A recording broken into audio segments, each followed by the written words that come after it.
Zaravayê Kirmanckî an jî zazakiyê Kurdî ku giştî kesên pê diaxivin û dinivîsin li Bakurê Kurdistanê ye, lêbelê li gorî raporteke navdewletî ya UNESCOyê xetereyeke mezin li ser vî zaravayê Kurdî heye ku were jî bîr kirin.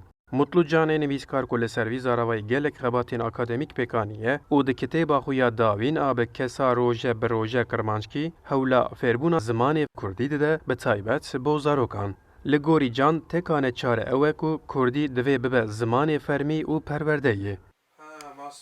Ronyayişê komara Tirkiye ra NATO heta Ewro perwerdeyê Kurdkî amê û qedexeker her çiqastinê seranê peynan di tayê gamê müspet ya erziyayê zî hema heyv ki heqê mayo tabiî meşru niyame û naskerdiş yan zî ma mehrum verdiyayê ma Kurdî çi Kurmancî çi Kirmanckî bi gorê me her der lehçeyê zaravayê mayê Kurdî Bakur de binê xeterê de binê tehlike de lê rewşa Kirmanckî sek mazanê hîna asta seviyeya krîtîk de ye.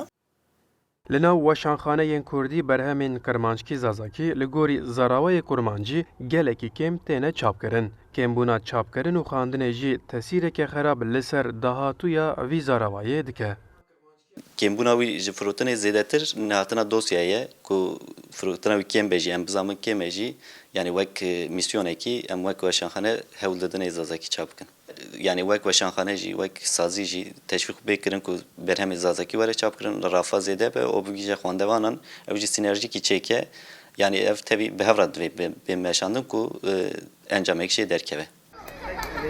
Li gor neteweyên Yekbûyî ji sedî çilê mirovên li cîhanê ji mafê perwerdehiya bi zimanê zikmakî bêparin. Xetere heye ku 2500 ziman tune nebibe. Li dibistanên li Tirkiyeyê ku tekane zimanê perwerdeyê Tirkiye, zimanê Kurdî weke derseke hilbijarî heftê 2 saetan tê dayîn. Serlêdana proseya hilbijartina dersa Kurdî jî dê heta 10 Sibatê bidome.